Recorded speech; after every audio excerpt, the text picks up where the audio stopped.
আসলে আজকে একটা সমস্যার মধ্যে পড়া গেছে, কারণ এমন একটা কনভোকেশনে আসলাম যাদেরকে সার্টিফিকেট দিচ্ছি তাদের চেহারা কিছুই দেখছি না, একেবারে অন্ধকার।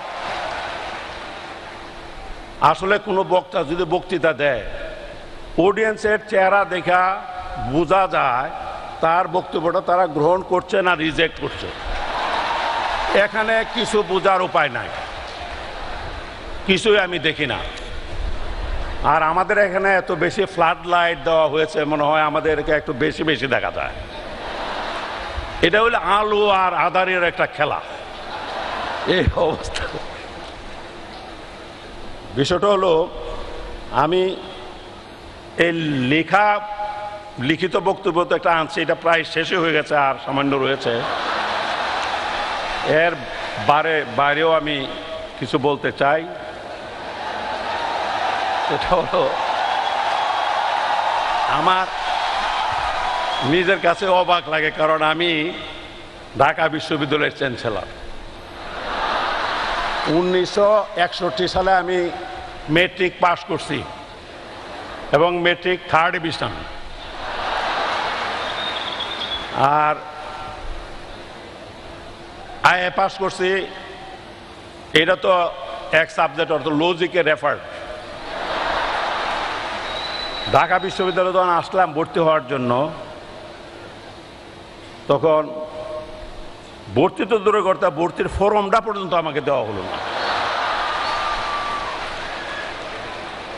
বন্ধু বান্ধব অনেকে তো ভর্তি হলো, আর ছাত্র রাজনীতির সঙ্গে তো ওই সময়তে আমি যুক্ত।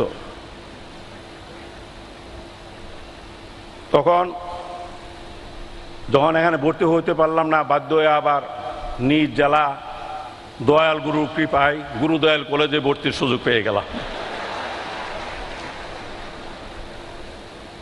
তবে 61 সালে আয় বৃদ্ধি আন্দোলন থেকে শুরু করে বিভিন্ন আন্দোলন সংগ্রাম, যেহেতু আমরা ঢাকা বিশ্ববিদ্যালয়কে অনুসরণ করতাম, যার জন্য প্রায়ই ঢাকা আসতাম এবং বিভিন্ন হলে রাত্রিও যাপন করতাম।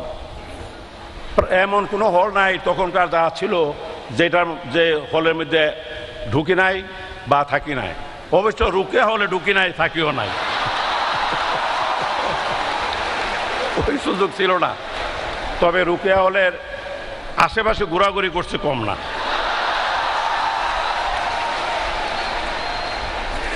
বন্ধু বান্ধব যারা ইউনিভার্সিটিতে পড়ে তারা তো তখন গল্প করে যে মানে কনভোকেশন, এই কনভোকেশনে তারা যে এই কনভোকেশন ক্যাপ এবং গাউন এগুলি। তা আমরা তখন কলেজে পড়লো, সেটাও ঢাকা বিশ্ববিদ্যালয়ের অধীনে ছিল, কিন্তু যারা অনার্স মাস্টার্স পড়তো কনভোকেশনে তাদেরকে ডাকা হতো। সুতরাং আমাদের এই ধরনের কনভোকেশনে ক্যাপ বা গাউন পরার কোনো সুযোগ ছিল না। মনে খুব খায়ের ছিল, এই কাজটা পারতেছি না। কিন্তু আল্লাহর কি লীলা খেলা বুঝলাম না, যে ইউনিভার্সিটিতে আমি ভর্তি হইতে পারলাম না, সেই ইউনিভার্সিটিতে আমি চ্যান্সেলর হয়ে আসছি।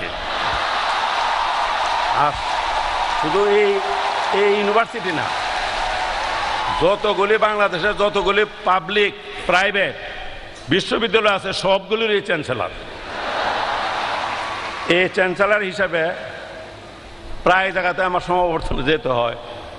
এখন এই 1.5-2 ঘন্টা 2.5 ঘন্টা এই ক্যাপ আর সিনথেটিক কাপড়ের গাউন লাগায় বসে থাকা বড় কঠিন, কারণ এই সিনথেটিক কাপড়ের ভিতরে কোনো বাতাসই ঢুকতে পারে না। আর গরম যদি যখন থাকে তখন তো অবস্থা কাহিল।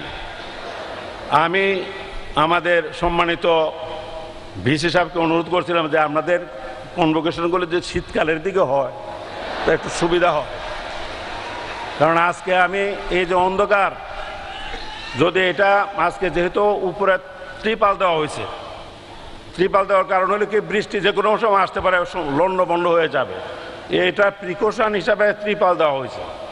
যদি এটা জানুয়ারি ফেব্রুয়ারির দিকে যদি হতো তাহলে এই ত্রিপাল দেওয়া হতো, আর ত্রিপাল না দিলে এই অন্ধকার অবস্থাটা সৃষ্টি হতো না, তাহলে মোটামুটি চেহারা কিছু দেখা যাইতো। সুতরাং ভবিষ্যতে ভিসি মহোদয়কে আমি অনুরোধ করব কনভোকেশনগুলো যেন মোটামুটি শীতকালের দিকে যখন বৃষ্টি বাদলার কোনো সম্ভাবনা থাকবে না ওই সময় করার জন্য।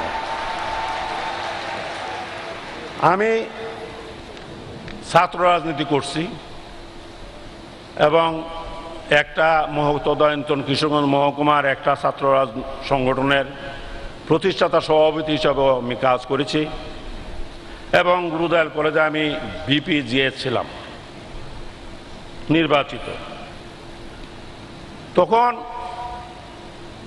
ছাত্রদেরকে আমরা এমনভাবে চলছি, তাদের সঙ্গে এত ভালো ব্যবহার করছি যাতে এই ভিপিতে দাঁড়ালে জিএসে দাঁড়ালে যাতে আমার ভোট দেয়। আর ভালো ভালো ছাত্র যারা মেট্রিকে ফার্স্ট ডিভিশন পাইছে বা ইন্টারমিডিয়েট ভালো রেজাল্ট করছে এদেরকে রিকোয়েস্ট করতাম যে আমাদের দলে করা, তারা একটু রাজনীতি থেকে একটু দূরে থাকতে চায়। তখন তাকে দুর্বল করার সময় এমনও খবর রাখছি, অনেক সময় খবর পেলাম একজন ফার্স্ট ডিভিশন মেট্রিক পাস হচ্ছে লজিং থাকে, সে জ্বরে আক্রান্ত, তার জন্য ডাব কলা আনারস নিয়ে দেখতাম গেছি। অর্থাৎ তাকে দুর্বল করা যাতে আমার দলের সঙ্গে সম্পৃক্ত হয়। এইভাবে সাধারণ ছেলেদেরকে, তারা যখন সাধারণ ছেলেরা যখন কলেজে ভর্তি হওয়ার জন্য আসতো তখন তাদের ফর্ম পর্যন্ত পরীক্ষা মানে ভর্তি ফর্মগুলি ফিল আপ করে দিছি। প্রথম তারা বুঝতো না, নিজেরা এসে ফর্ম ফিল আপ করে দিছি। এইভাবে সাধারণ ছেলেদের সঙ্গে সম্পৃক্ত হয়েছি যাতে তারা আমাকে ভালোবাসে, আমার সংগঠন করে, আমাকে ভোট দাঁড়ালে ভোটে দেয়, আমার প্যানেলকে ভোট দেয়, এই ধরনের ভাবে চেষ্টা করছি।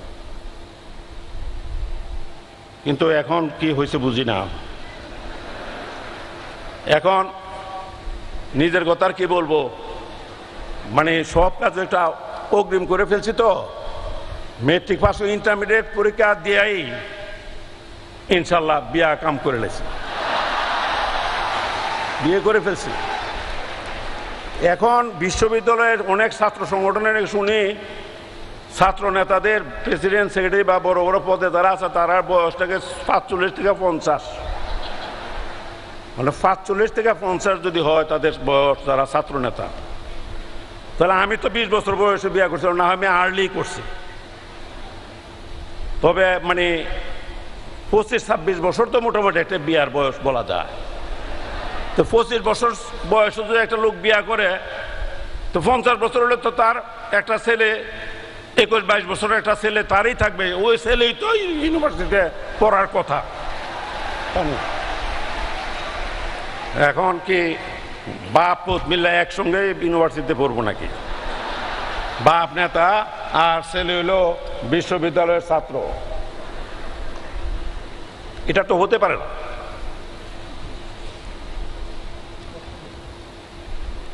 এই যে তারা যাতে ইউনিভার্সিটির রেগুলার স্টুডেন্ট, যারা সত্যিকার ভাবে যারা ছাত্র, তারা যাতে ছাত্র নেতৃত্বে থাকে। আর একটা 45-50 বছর বয়সের একটা ব্যক্তি যদি এখানে ছাত্র সংগঠনের নেতৃত্ব দেয় তাহলে এই ইউনিভার্সিটির 20-22-23-24 বছরের ছেলেমেয়েরা যারা আছে তাদের সঙ্গে তাদের অ্যাডজাস্টমেন্টটা কি করে হতে পারে, এটা তো আমি বুঝি না।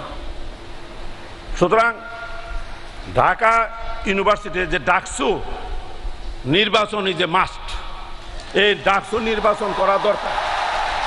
ডাকসু নির্বাচন যদি না হয় তাহলে মানে ভবিষ্যৎ নেতৃত্ব এই দেশের জন্য একটা শূন্যতার সৃষ্টি হয়ে যাবে।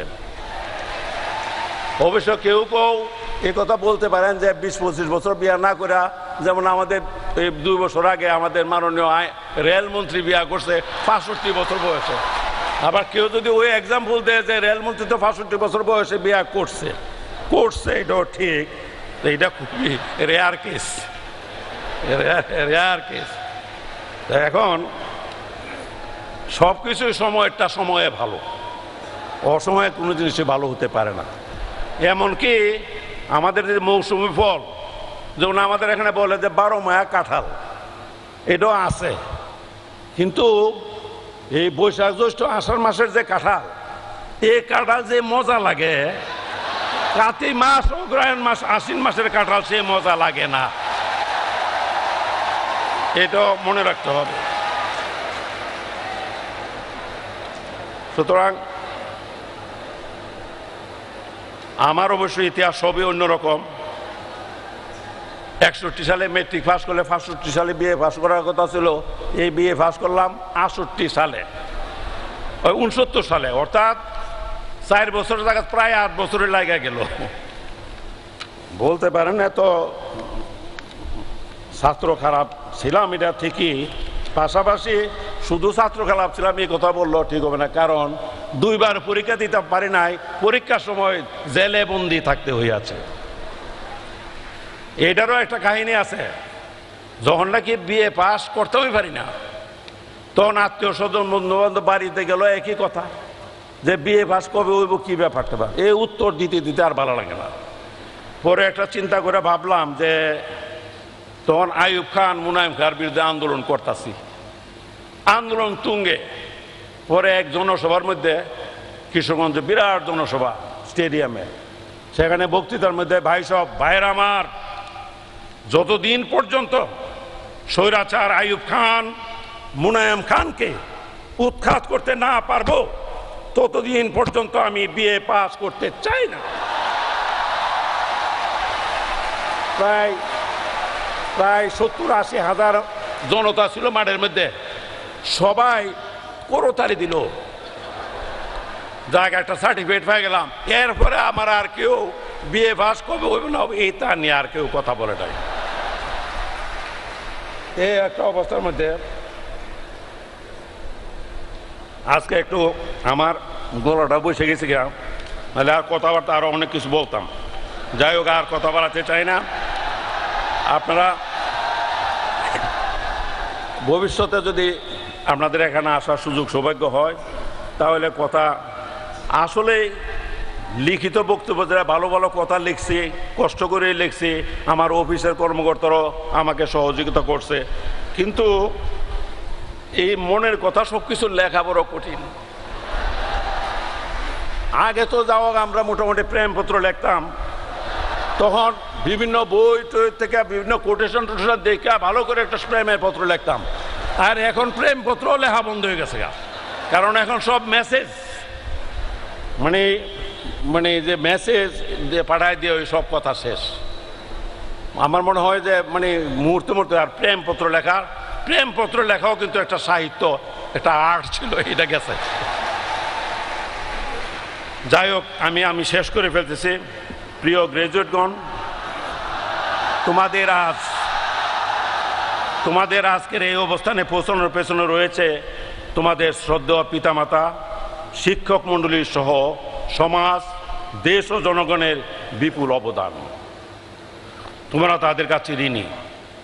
তোমরা সমাজ ও জনগণের প্রতি দায়বদ্ধ থেকে তোমাদের মেধা, প্রজ্ঞা ও কর্ম দিয়ে জাতির আশা আকাঙ্ক্ষা পূরণে অগ্রণী ভূমিকা পালন করবে।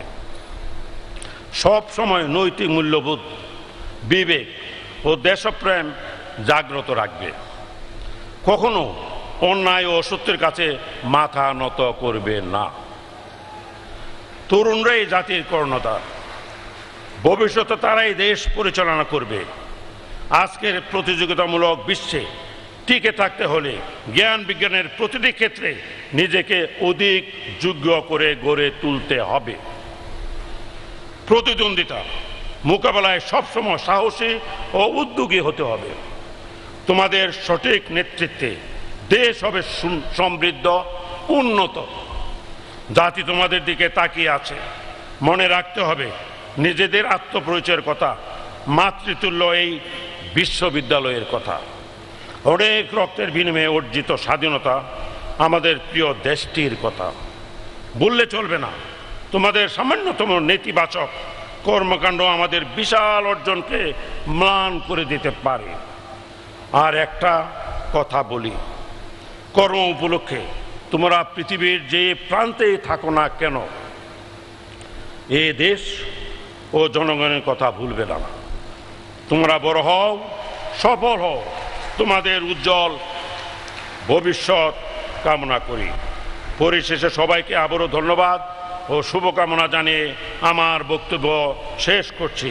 আপনারা সবাই ভালো থাকুন, সুস্থ থাকুন। খুদা হাফেজ। বাংলাদেশ চিরজীবী হোক। আসসালামু আলাইকুম।